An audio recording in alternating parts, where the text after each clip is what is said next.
Right. அஸ்ஸலாமு அலைக்கும். வணக்கம். Good morning. வாய்ஸ் எல்லாம் கிளியரான சொல்லுங்க. கிளியர் ஆயிடுச்சு. Right, very good. கொஞ்சம் நீங்க உங்களுக்கு நான் அந்த பிடிஎஃப் எல்லாம் பிரிண்ட் எடுத்தீங்களா?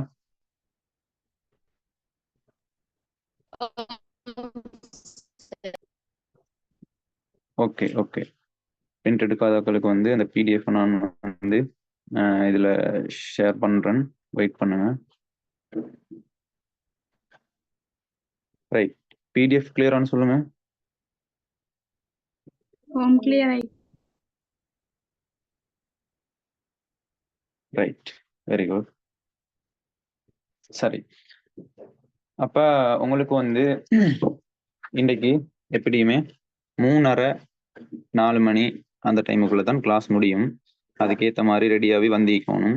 செமினார் ஒன்று மாதிரி அதே மாதிரி நாளைக்கும் நடக்கும். சரி, அப்போ 2 நாள் செமினார் ஃபுல்லாகவே வந்து இந்த யூனிட் 1 சம்மந்தமான எல்லா டவுட்டையும் வந்து நாங்கள் என்ன செய்வோம்னு சொன்னால் இந்த கேள்விகளின் மூலமாக ரிவிஷன் மூலமாக நாங்கள் என்ன செய்வோம் பார்க்க போகிறோம்.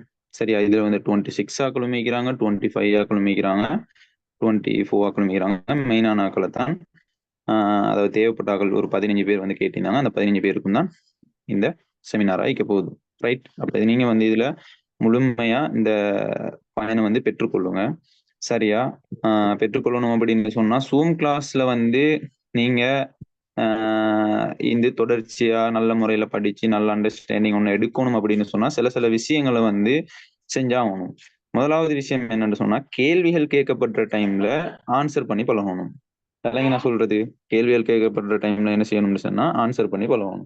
அதே மாதிரி 2வது விஷயம், இப்ப ஏதாச்சும் டவுட் இருந்துச்சு அப்படின்னு சொன்னா இப்ப கேட்க அந்த ஒரு சொல்லித்தர விடயங்கள்ல ஏதாச்சும் டவுட் இருந்துச்சு அப்படின்னு சொன்னா அந்த டைம்ல நீங்க என்ன செய்யணும்னு சொன்னா எக்ஸ்பிளைன் உண்டோ, அதாவது விலையும் கொள்ளணும். அப்ப கேள்விகளை நீங்க கேட்கணும்.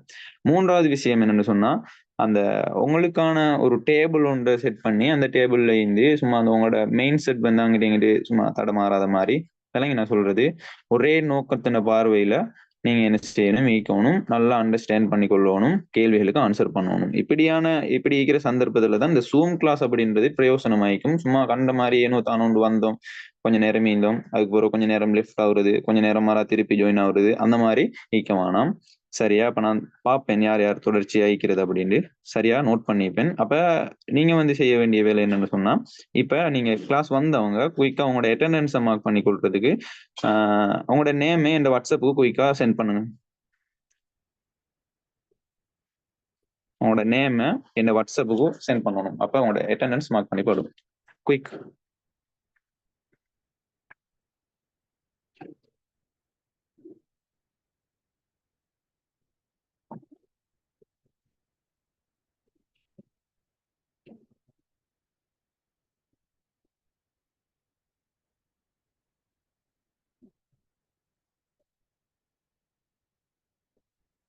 Right, Rasmila okay, Risna okay, Jerona okay, Vishnu okay.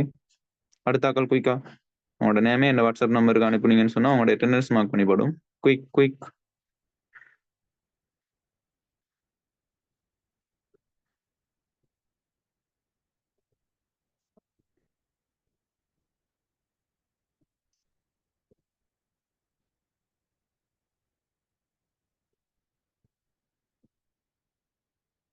Right,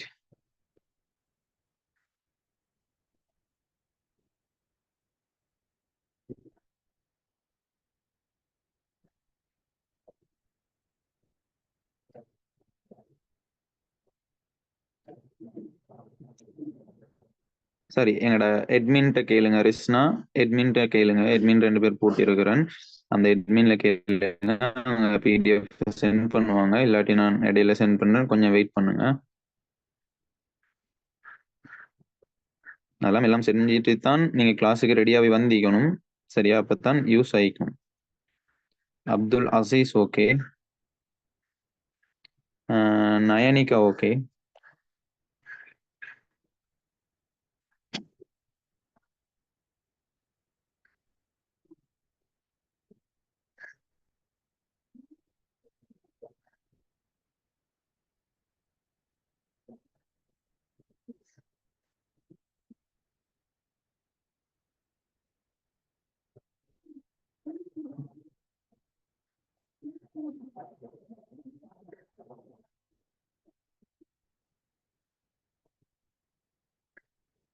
right.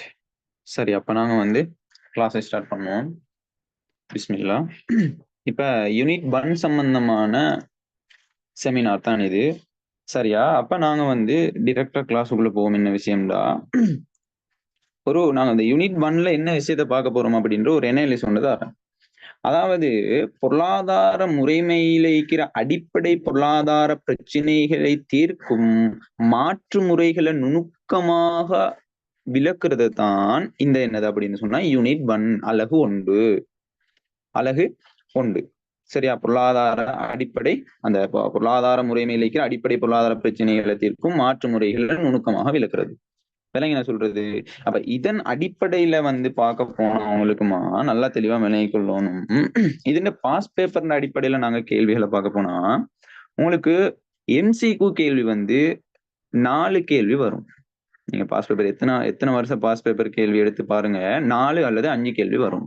விளங்கினா part 2ல முழுமையா ஒரு கேள்வி ஒன்று வரும். விளங்கி நான் சொல்றது 20 மார்க்ஸுக்கு முழுமையா ஒரு கேள்வி ஒன்று வரும். சரியா? இப்படித்தான் உங்களோட அதாவது ஃபைனல் பேப்பர் வந்து அமைய போகுது. இந்த யூனிட் 1க்கான ஃபைனல் பேப்பர் வந்து 4 எம்சிக்கோட பெரிய ஒரு கேள்வி ஒன்றோட 1வது கேள்வியா வரப்போகுது பார்ட் 2ல. இப்படித்தான் உங்களுக்கு என்ன செய்ய போகுது அப்படின்னு சொன்னா யூனிட் 1க்கான இந்த ஃபைனல் பேப்பர் வந்து அமைய போகுது. சரியா? அப்ப இந்த யூனிட் 1ல உங்களுக்கு 9 தேர்ச்சி மட்டங்கள் காணப்படுது. 9 தேர்ச்சி மட்டங்கள் காணப்படுது. அப்போ ஒவ்வொரு தேர்ச்சி மட்டங்களின் ஊடாக வந்து என்னென்ன விடயங்கள் கூறப்பட்டிருக்குது, நாங்க என்னென்ன விடயங்களை வந்து கற்றுக்கொள்ளணும், விளங்கி என்ன சொல்றது. அப்ப அந்த தேர்ச்சி மட்டங்களின் ஊடாக எவ்வாறு கேள்வி வினாவப்பட்டிருக்குது அப்படின்றத வந்து நீங்க என்ன செய்யணும்னு சொன்னா தெளிவா விளங்கி கொள்ளணும். அப்போ 9 தேர்ச்சி மட்டங்களையும் சொல்றேன் கேளுங்க. ஒரு முதலாவது தேர்ச்சி மட்டம் பொருளியல் அடிப்படையை வந்து பரிசீலனை செய்யறது. பொருளியல் அடிப்படையை வந்து நாங்க என்ன செய்ய போறோம், பரிசீலனை செய்ய போறோம். அப்ப அந்த பொருளியல் அறிமுகத்தை தான் நாங்க என்ன செய்ய போறோம் அப்படின்னு சொன்னா 1.1 பார்க்க போறோம். அப்ப இந்த தேர்ச்சி மட்டத்துக்குள்ள என்னென்ன விடயத்தை நாங்க பார்க்க போறோம் அப்படின்னா, அதாவது எடம் ஸ்மித் வந்து பொருளியல் கருத்துக்காக வந்து பொருளியலுக்காக என்ன கருத்து சொல்றாரு, அதே மாதிரி பொருளியல்டா என்ன, நேர்கூற்றுண்டா என்ன, நியம கூற்றுண்டா என்ன, சிற்றின பொருளியல்டா என்ன, பேரின பொருளியல்டா என்ன, விலங்கு என்ன சொல்றது. இதெல்லாத்தையும் தான் நாங்க என்ன செய்ய போறோம் அப்படின்னு சொன்னா இந்த யூனிட் 1 நாங்க பார்க்க போறோம். விலங்கு என்ன சொல்றது. அப்ப எடம் ஸ்மித் வந்து பொருளியலுக்கு வந்து எவ்வாறு கருத்துன்னு சொல்றாரு, பொருளியல் வரைவிலக்கணம் என்ன, மனிதன் பொருளாதார நடத்தைண்டா என்ன, ஒரு பொருளியல் ஒரு சமூக விஞ்ஞானம் ஏன் கூறுறாங்க, பொருளியல்ல இயற்கை விஞ்ஞானத்தில் இருந்து வேறுபடுறதுக்கான காரணங்கள் என்ன, விலங்கு என்ன சொல்றது. அதே மாதிரி பொருளியலை கற்கிறதுக்கான முக்கியத்துவங்கள் என்ன, விலங்கு என்ன சொல்றது. நேர்கூற்று நியம கூற்று, சிற்றின பொருளியல் பேரின பொருளியல், விலங்கு என்ன சொல்றது. இப்படின்னு சொல்லி நாங்க என்ன செய்ய போறோம், இந்த யூனிட் தேர்ச்சி மட்டம் 1.1 வந்து பார்க்க போறோம். தேர்ச்சி மட்டம் 1.1க்குள்ள வந்து இவ்வளவு விஷயத்தையும் பார்க்க போறோம். அதே மாதிரி தேர்ச்சி மட்டம் 1.2க்குள்ள என்ன விஷயம் சொன்னா 1.2 என்ன சொல்லுதுன்னு சொன்னா, பொருட்கள் சேவைகள் கொள்வனவு மூலம் தேவைகள் விருப்பங்களும் திருப்திப்படுத்தும் முறையை வந்து காட்டுறது. பொருட்கள் சேவைகள் கொள்வனவு மூலம் தேவைகளும் விருப்பங்களும் திருப்திப்படுத்தும் முறையின காட்டுறது தான் என்ன அப்படின்னு சொன்னா இந்த 1.2 பார்க்கப்பட்ட விஷயம். அப்ப அந்த தேவைகள்னா என்ன, விருப்பங்கள்னா என்ன, தேவைகள் விருப்பங்களுக்கு இடையிலான வேறுபாடு என்ன, பொருட்கள்னா என்ன, அந்த பொருட்களை நாங்க எப்படி வகைப்படுத்த போறோம், விலங்கு என்ன சொல்றது. பொருளாதார பொருள், பொருளாதாரம் அல்லாத பொருள், விலங்கு என்ன சொல்றது. இப்படின்னு சொல்லி நாங்க என்ன செய்வோம் அப்படின்னு சொன்னா வகைப்படுத்துவோம் பொருட்களை. அதே மாதிரி வளங்களை பாருங்க, வளங்களை நாங்க எப்படி வகைப்படுத்த போறோம். மீளுருவாகும் வளம், பொருளாதார வளம், பொருளாதாரம் அல்லா வளம் வகைப்படுத்திட்டு பொருளாதாரம் அல்லா வளத்தை நாங்க என்ன செய்ய போறோம் அப்படின்னு சொன்னா 2 வகைகளாக பிரிக்க போறோம். 2 வகைகளாக பிரிக்க போறோம். என்னது, மீளுருவாகும் வளம், மீளுருவாகாத வளம், விளங்கினா. அதே மாதிரி இந்த தேர்ச்சி மட்டம் 1.3 நாங்க என்ன பார்க்க போறோம்டா, உற்பத்தி காரணிகளோட பண்புகளை இனங்கண்டு உற்பத்தி காரணிகளோட வினைத்திறனை தீர்மானிக்கும் காரணிகளை விவரிக்க போறோம். உற்பத்தி காரணிகள். அப்ப உற்பத்தி காரணிகள்னா என்ன? நிலம், உழைப்பு, முயற்சியாண்மை, மூலதனம். விலைங்க என்ன சொல்றது? அப்ப மூலதனத்தின் வகைகள் என்ன? நிலையான மூலதனம், தொழிற்படு மூலதனம், பொருளாதார பொது செயற்பாட்டு மூலதனம், சமூக பொது செயற்பாட்டு மூலதனம், மனித மூலதனம். இப்படின்ற விடயத்துக்கு எல்லாத்துக்கும் வந்து நீங்க என்ன செய்யணும்னு சொன்னா விளக்கத்தை தெரிஞ்சு வச்சுக்கொள்ளணும். விளக்கத்தை தெரிஞ்சு வச்சுக்கொள்ளணும். அதே மாதிரி 5வது தேர்ச்சி மட்டம் 1.4 ஊடாக என்னதை பார்க்க போறோம்? பொருளியல்ட அடிப்படை பிரச்சனையை தர்க்க ரீதியாக ஆராய போறோம். பொருளியல்ட அடிப்படை பிரச்சனைய தர்க்க ரீதியாக ஆராய்தல். விளங்கி என்ன சொல்றது? அப்ப பொருளியல்ட அடிப்படை பிரச்சனை என்ன? அடிப்படை பிரச்சனை என்ன சொல்லுங்க பாப்போம். யார் சரி?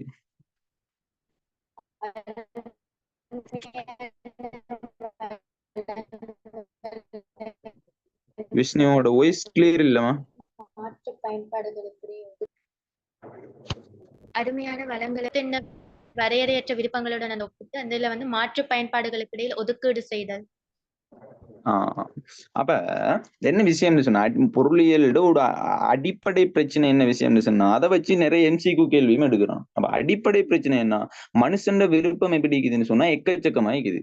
அவன் வந்து என்ன செய்வான்? மோட்டார் பைக் வாங்கணும், கார் வாங்கணும், பஸ் வாங்கணும், பெரிய செல்வம் வேணும், சொத்து வேணும், அது வேணும், இது வேணும் அப்படின்னு சொல்லி அவனுக்கு என்ன செய்யும்? நிறைய ஆசைகளிக்கும் விளங்கினா நிறைய விருப்பங்களிக்கும். ஆனா அந்த விருப்பங்களை நிறைவு செய்யறதுக்கு ஏத்த மாதிரி என்ன செய்யாது? பலங்கள் காணப்படாது. பலங்கள் எப்படி இருக்கும்? அருமையாக இருக்கும். அப்ப என்ன விஷயம் என்று சொன்ன அந்த பொருளியல் ஆராயப்பட்ட விடயம் என்று சொன்னா இந்த அருமையான பலங்களை கொண்டு நாங்க என்ன செய்ய போறோம் அப்படின்னு சொன்னா எல்லையற்ற மனித விருப்பங்களை எப்படி பூர்த்தி செய்யறது? எல்லையற்ற மனித விருப்பங்களை எப்படி பூர்த்தி செய்யறது?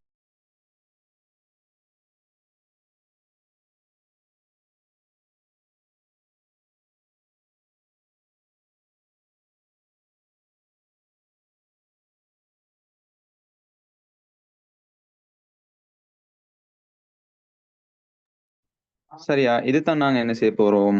பொருளியல்ல ஆராயப்படுற அடிப்படை பிரச்சனையா வந்து அடிப்படை விஷயமா வந்து பார்க்க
ரைட், வாய்ஸ் கிளியரா?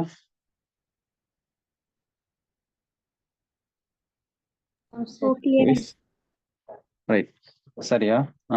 அப்ப இந்த இப்படிதான் நாங்க தேர்ச்சி மட்டம் 1.4 அந்த அடிப்படை பொருளாதார அருமை, அதே மாதிரி மாற்று பயன்பாடு, தெரிவு, அமைய செலவு, பங்கீட்டு பிரச்சனையை நாங்க பார்க்க போறோம். அதே மாதிரி இதுல ஒன்று உடுப்பட்டது தானே என்ன சொன்னா, தேர்ச்சி மட்டம் 1.4 என்ன அடிப்படை பொருளாதார பிரச்சனையை வந்து நாங்க என்ன செய்ய போறோம், பார்க்க போறோம். அதே மாதிரி 1.5 வந்து அடிப்படை பொருளாதார பிரச்சனைகளை தீர்க்கிறது இல்ல. 5ல வார விடயம் என்னன்னு சொன்னா, வளங்களையும்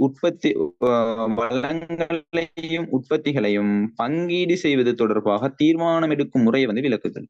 என்ன சொல்றது, வளங்களையும் உற்பத்திகளையும் பங்கீடு செய்வது தொடர்பாக எப்படி தீர்மானம் எடுக்க போறோம், என்ன சொல்றது, அதுதான் வரும். அதை வந்து எழுதிக்கோங்க. மற்றது 1.5 அடிப்படை பொருளாதார பிரச்சனைகளை தீர்த்து கொள்றதுக்காக ஒழுங்குபடுத்துற முறையை ஆய்வு செய்கிறது. அதே மாதிரி 1.7 பல்வேறு நியதிகளை பயன்படுத்தி பொருளாதார முறைமைகளை வந்து வகைப்படுத்துறது. 1.8 உற்பத்தி சாத்திய வலையின் அடிப்படையில அமைய செலவு நடத்தை வந்து விளக்குறது. 1.9 பொருளியல் அடிப்படை எண்ணக்கருக்கள் மற்றும் உற்பத்தி இயலளவு மாற்றம் என்பவற்றை என்ன செய்யறது, உற்பத்தி சாத்திய வலை ஒன்றுல வந்து அடிப்படையில வந்து விளக்குறது. இதுதான் என்ன அப்படின்னு சொன்னா, இந்த பொருளாதார முறைமை ஒன்றுள்ள அடிப்படை பொருளாதார பிரச்சனைகளை தீர்க்கிற மாற்று முறைகளை வந்து நுணுக்கமாக விளக்குதல் என்ற யூனிட் 1 என்ற அந்த அலகுக்குள்ள இருக்கிற 9 தேர்ச்சி மட்டங்களும் இதுதான். என்ன சொல்றது, இந்த 9 தேர்ச்சி மட்டங்களின் ஊடாகத்தான் நாங்க என்ன செய்ய போறோம், அலகு 1 வந்து நாங்க என்ன செய்ய போறோம், பார்க்க போறோம். சரியா? இப்ப இந்த அலகு ஒன்றுக்குள்ள இருக்கிற விடயங்களின் மூலமா எப்படிக்கான கேள்விகள் அதாவது வந்து எனக்கு கடந்த கால வினாத்தாள்கள்ல கேட்கப்பட்டிருக்குது, இப்படியான விஷயத்த வந்து நீங்க தெளிவா விளங்கிக் கொள்ளணும். ரைட்.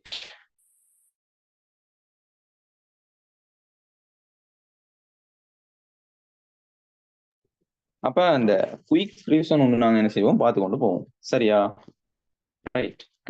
இப்ப வந்துமா இந்த பொருளியலை பொறுத்தவரையில இன்னொரு விடயம் சொல்ல மறந்துட்டேன். இந்த பொருளியல்ன்ற ஒரு பாடத்தை பொறுத்தவரையில, எக்கனாமிக்ஸை பொறுத்தவரையில நல்லா தெளிவா விளங்கிக்கொள்ளணும். உங்களுக்கு வந்து தரம் 12ல, அதாவது ஃபர்ஸ்ட் இயர்ல உங்களுக்கு 6 பாடமும் 6 அலகுகளும், செகண்ட் இயர்ல 6 அலகுகளும் கொண்ட முழுமையாக உங்களுக்கு 12 அலகுகளை கொண்ட ஒரு முழுமையான பாடம் தான் அப்படின்னு சொன்னா எக்கனாமிக்ஸ், பொருளியல். விளங்கி நான் சொல்றது, அதையும் நான் உங்களுக்கு இதுல போட்டு இருக்கிறேன்னு பார்த்துக்கோங்க. அதுல நாங்க பார்க்க போற விடயம் என்ன, இந்த செமினாரின் ஊடாக பார்க்க போற விஷயம் என்னன்னு சொன்னா, பொருளாதார முறைமையொன்றுள்ள அடிப்படை பொருளாதார பிரச்சனைகளை தீர்க்கிற மாற்று முறைகள். விளங்கி நான் சொல்றது, இதையும் நீங்க நோட் பண்ணி வச்சுக்கொள்ளணும். இதுதான் இந்த உங்களுக்கான முழுமையான 12 பாட அலகுகள். ரைட். இப்ப குயிக் ரிவிஷன் ஒன்று பார்ப்போம். கேள்விகளை கேட்கிற டைம் வந்து நீங்க என்ன செய்யணும், ஆன்சர் பண்ணக்கூடிய மாதிரி ரெடியாவே இருக்கணும். சரியா? ரைட்.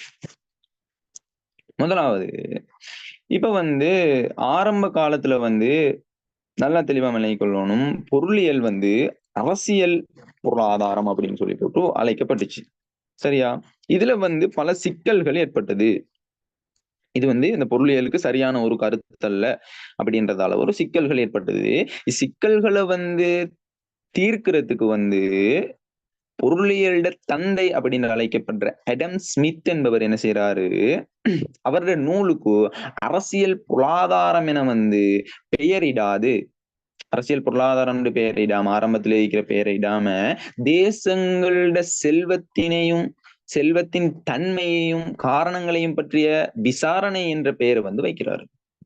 விளங்கி நான் சொல்றது, இப்படி ஒரு பேரை வச்சதின் காரணமா தான் என்ன செஞ்சது அப்படின்னு சொன்னா, அந்த ஒரு பொருளியல் வந்து ஒரு தனி ஒரு துறையாக வளர தொடங்கிச்சு. விளங்கி நான் சொல்றது, அப்ப அடம் ஸ்மித்தின் கருத்துப்படி வந்து பொருளியல்னா என்ன அப்படின்னு சொன்னா, செல்வத்தினை பற்றி ஆராயும் இயல் என்று சொல்றாரு யார் அப்படின்னு சொன்னா அந்த அடம் ஸ்மித். விளங்கி நான் சொல்றது. அப்ப தேசங்களின் செல்வம் என பெயரிட்ட இவரது கருத்துப்படி பொருளியலானது செல்வத்தினை எவ்வாறு உற்பத்தி செய்வது, அதனை எவ்வாறு பெறுவது போன்ற விடயங்களை ஆராய்வதாக உள்ளது. சரியா? அப்ப இவருடைய கருத்திலையும் பல குறைபாடுகள் காணப்பட்டதன் காரணமாக பொறவு வந்து என்ன செஞ்சது அப்படின்னு சொன்னா, அவங்க அந்த பொருளியல் அந்த அறிஞர்கள் என்ன செஞ்சாங்க, அந்த பொருளியல் சம்பந்தமான கருத்துகளை வந்து சொல்லி இது வந்து பிழையான கருத்து அவர் சொல்றது அப்படின்னு சொல்லி கூட என்ன செஞ்சாங்கன்னு சொன்னா, ஒரு பொதுவான ஒரு விடயத்துக்கு வந்தாங்க. விளங்கி என்ன சொல்றது. அப்ப பொதுவான ஒரு விடயம் என்னன்னு சொன்னா, அந்த பொருளியல்ல என்ன விடயம் அப்படின்னு சொன்னா நல்லா தெளிவா விளங்கிக் கொள்ளணும். மாற்று பயன்பாடுடைய அருமையான வளம். மாற்று பயன்பாடுடைய அருமையான வளம். அப்ப மாற்று பயன்பாடுன்னா என்ன? வளங்கள் வந்து என்ன, பல உற்பத்தி உதாரணமா உற்பத்தி வளங்கள் என்று சொல்றது என்ன? உற்பத்தி வளங்களை சொல்லுங்க பாப்போம். உற்பத்தி காரணிகளை சொல்லுங்க பாப்போம். என்ன காரணம்?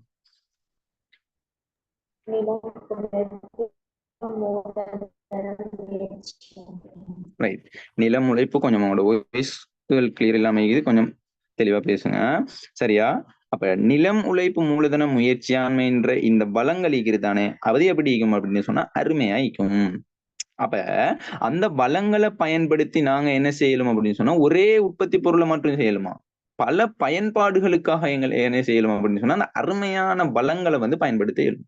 இப்படியான அந்த அருமையான வளங்களுக்கும் எல்லையற்ற மனித விருப்பம்.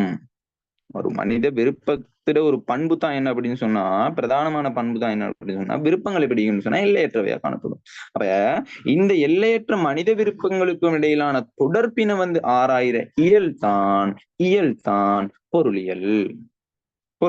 விளங்கி நான் சொல்றது. அப்ப பொருளியல் என்னன்ற விடயத்தை வந்து நீங்க தெளிவா விளங்கிக் கொள்ளணும். ஆரம்பம் உங்களுக்கு தெளிவா விளங்கினா தான் அடுத்தடுத்த கட்டங்கள் உங்களுக்கு சிறப்பா இருக்கும். சரியா? அப்ப பொருளியல் என்னன்ற விடயம் வந்து உங்களுக்கு தெளிவா விளங்கிக்கணும். அப்ப மனிதன் பொருளாதார நடத்தை என்ன, சமூகத்தில் காணப்பட்ட வரையறுக்கப்பட்ட வளங்களை பயன்படுத்தி மனிதன் தனது பௌதிக தேவைகளையும் விருப்பங்களையும் வந்து பூர்த்தி செய்ய வேண்டும். பூர்த்தி செய்யறதுக்கான செயற்பாடுகளை தான் நாங்க என்ன சொல்லுவோம், இந்த மனிதன் பொருளாதார நடத்தை அப்படின்னு சொல்லுவோம். விளங்கி என்ன சொல்றது. அப்ப வரையறுக்கப்பட்ட வளங்களை பயன்படுத்தி மனிதன் எப்படி அவங்களோட தேவைகளை வந்து நிறைவு செய்யறான், அவனோட விருப்பத்தை எப்படி வந்து பூர்த்தி செய்யறான். அப்ப பூர்த்தி செய்யறதுக்காக என்ன நடவடிக்கைகள், என்ன செயற்பாடுகளை செய்யறான் அப்படின்றது தானே என்ன அப்படின்னா மனிதன் பொருளாதார நடத்தை. விளங்கி என்ன சொல்றது. அப்ப ஒரு இது விளங்கிட்டு அப்படின்னு சொன்ன அடுத்ததாக அந்த பொருளியல்ல வந்து ஒரு சமூக விஞ்ஞானம் அப்படின்றத பாக்குறதுக்கு முந்தி நாங்க என்ன செய்வோம்டா சில கேள்விகள், அதாவது பொருளியல் சம்பந்தமான சில கேள்விகளை நாங்க பார்த்துட்டு வருவோம். சரியா? கேள்விகளை நாங்க பார்த்துட்டு வருவோம், டிக் பண்ணி வச்சுக்கோங்க. ரைட்.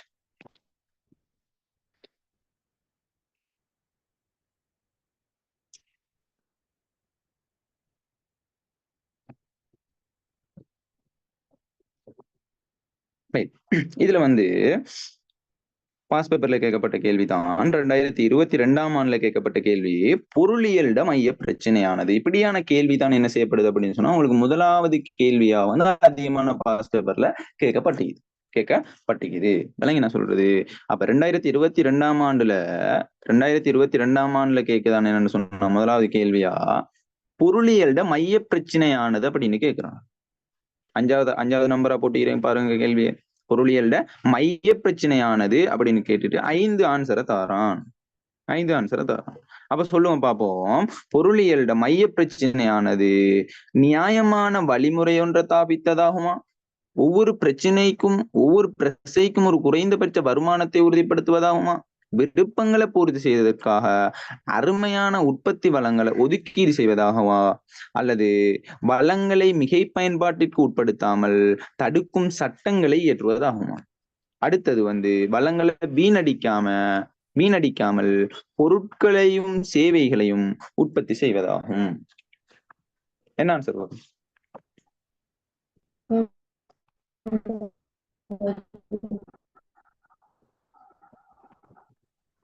வாய்ஸ் கிளியர் இல்ல, சொல்லுங்க. மூணாவது ஆன்சர். Very good.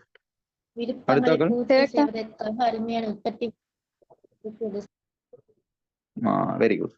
அப்ப விருப்பங்களை பூர்த்தி செய்யறதுக்காக அருமையான உற்பத்தி வளங்களை வந்து எப்படி ஒதுக்கீடு செய்ய போறோம் அப்படின்றது தான் இந்த பொருளியல்ட மைய பிரச்சனை. ஆரம்பத்துல நாங்க பார்த்தோமா இல்லையா? அப்ப எத்தனாவது ஆன்சர் வரும்? 3வது ஆன்சர் வரும். இல்லைங்களா? விருப்பங்களை பூர்த்தி செய்யறதுக்கு அருமையான உற்பத்தி வளங்களை எப்படி ஒதுக்கீடு செய்யறது, எப்படி நாங்க ஒதுக்கீடு செய்ய போறோம், விலைங்க சொல்றது, எந்த விருப்பங்களை பூர்த்தி செய்யறதுக்காக வளங்களை நாங்க ஒதுக்கீடு செய்ய போறோம் அப்படின்ற எதுக்கு கேள்வி கூட, எதை மனிதன் அதிகமா விரும்புறான், அப்ப எதை நாங்க பூர்த்தி செய்யணும் அப்படின்றத வச்சுதான் நாங்க அந்த ஒதுக்கீட்டு பிரச்சனை எழுது. விலைங்க சொல்றது. அப்ப அப்படியான அந்த ஒதுக்கீட்டு வளங்களை எப்படி ஒதுக்கீடு செய்ய போறோம்ன்றத வச்சுதான் நல்லா தெளிவாக கொள்ளணும். விருப்பங்கள் பூர்த்தி செய்யப்படுது. அப்ப எத்தனை ஆன்சர் வரும்? 3வது ஆன்சர் வரும். ரைட். அது விளங்கிச்சு அப்படின்னு சொன்னா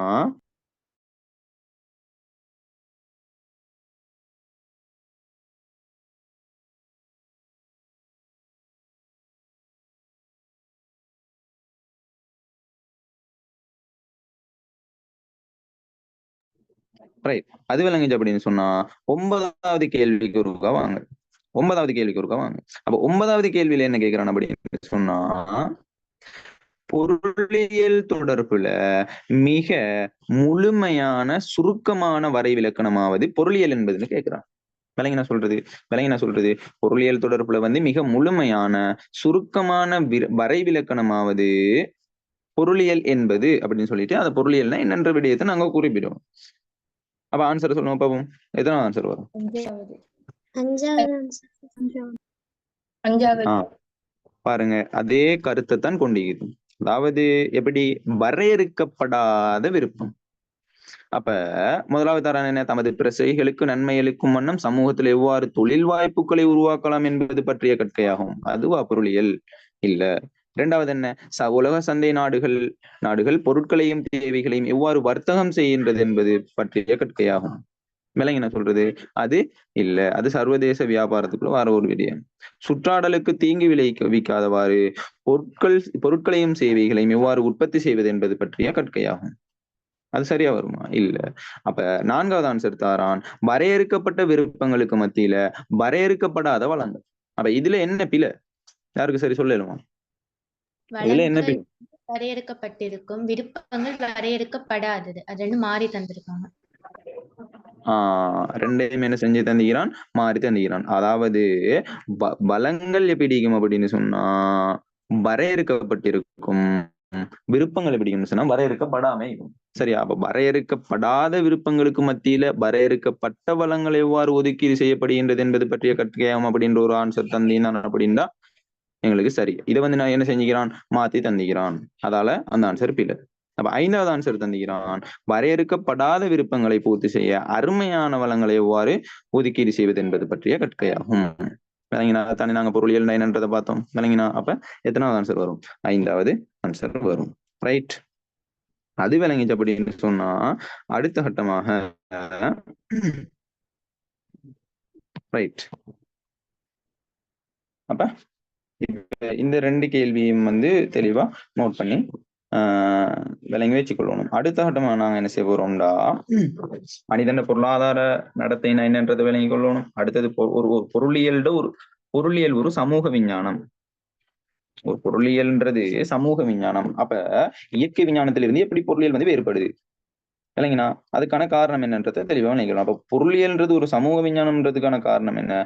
ஒரு சமூகத்துல மனிதன் பொருளாதார நடத்தலை பற்றி பொருளியல் ஆய்வு செய்யறதால அதை நாங்க என்னன்னு சொல்லுவோம்னு சொன்னா பொருளியல்ன்றது சமூக விஞ்ஞானம் அப்படின்னு சொல்லுவோம்.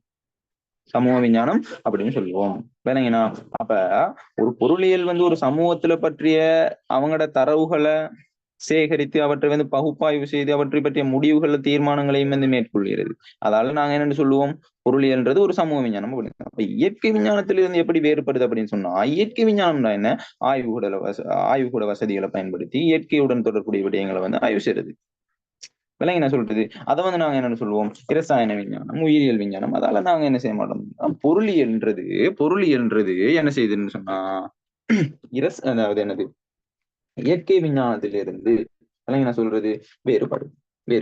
இல்லைங்கண்ணா? அப்ப சமூக விஞ்ஞானம் அப்படின்னு சொல்றது ஒரு சமூகத்தின் தனது பொருளாதார நடத்தையில ஆய்வு செய்வதை இயற்கை விஞ்ஞானம் என்ன செய்யுது அப்படின்னு சொன்னா பரிசோதனைகள் மூலம், விஞ்ஞான பரிசோதனைகள் மூலம் ஆய்வு கூடங்கள் வசதிகளை பயன்படுத்தி அவங்க என்ன செய்யறாங்க? அந்த முடிவுகளை உறுதிப்படுத்துறாங்க. விளங்கினா சொல்றது. அதால வந்து இந்த பொருளியல்ன்றது இயற்கை விஞ்ஞானத்திலிருந்து வேறுபடுது. சரி, இப்படியான காரணங்களை வந்து நீங்க என்ன செய்யணும் சொன்னா கொடுக்கணும்.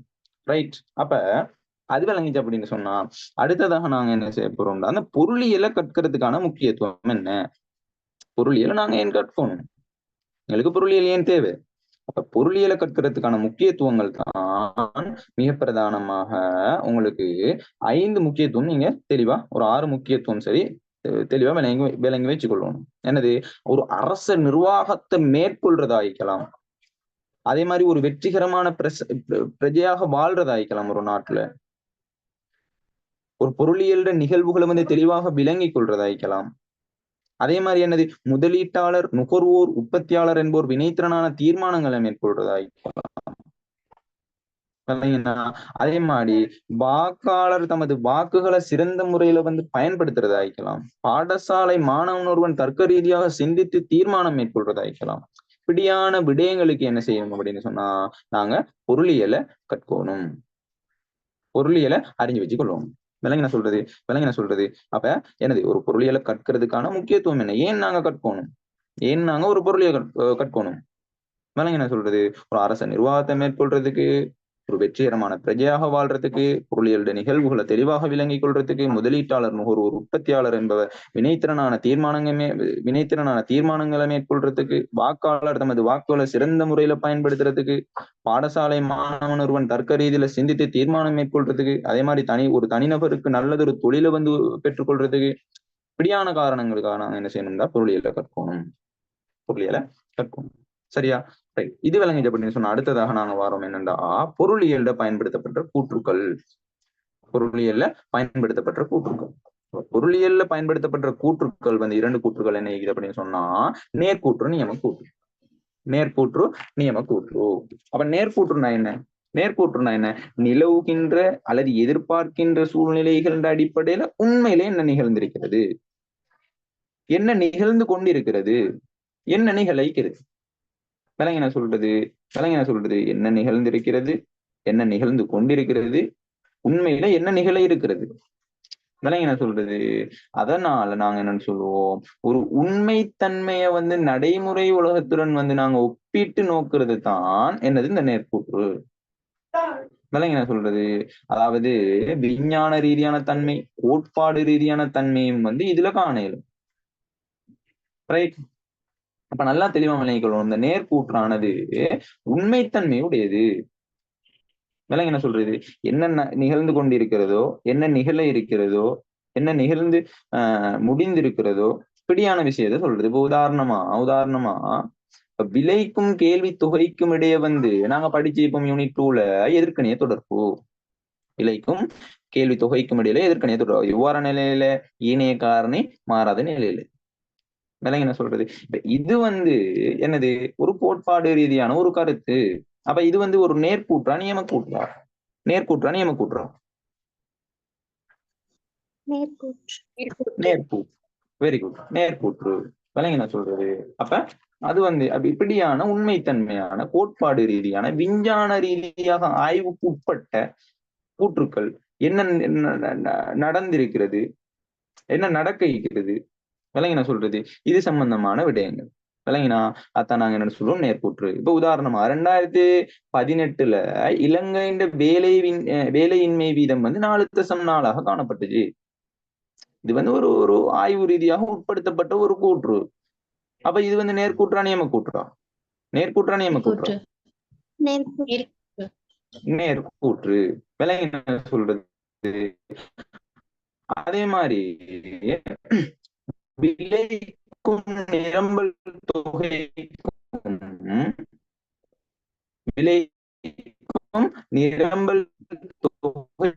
இடையில வந்து என்ன கணிய தொடர்பு காணப்படும்? நேர்கணிய தொடர்பு. நேர்கணியமா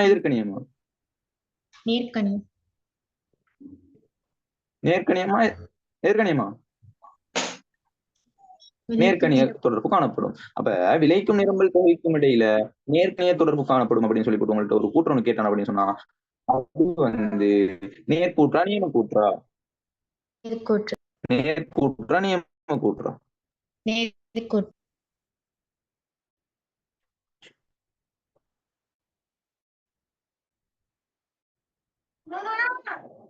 அப்ப நேர்கூட்டுனா என்ன, நியம கூட்டுனா என்னன்றத வந்து நீங்க என்ன செய்யணும்டா தெளிவா சொன்னா இதை வச்சு உங்களுக்கு கேள்விகள் கேட்கப்படும். விலங்கி நான் சொல்றது. அப்ப நேர்கூற்றை கண்டுபிடிக்க நியம கூற்றுன்னா என்ன, அப்ப இதுல கூற்று 5 கூற்றுக்களை தந்துட்டு நியம கூற்றை தெரிவு செய்க அப்படின்னு சொல்லி போட்டு உங்களுக்கு கேள்விகள் கேட்கலாம். கேட்டிக்கிறான் பாஸ் பேப்பர்லயும் கேட்கப்பட்டிருக்குது வினா. விளங்கினா? அப்ப நியம கூற்றுனா என்ன விஷயம்டா, சமூகத்தின் எதிர்பார்ப்புகளின்படி என்னத்தை எதிர்பார்க்கிறாங்க.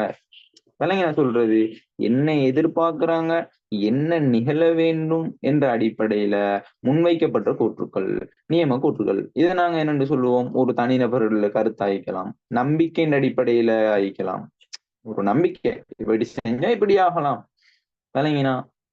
வெளிநாட்டுல இருந்து கடனை பெற்றுக்கொள்ளாம இருந்தா எங்களுக்கு என்ன, எங்களோட பொருள்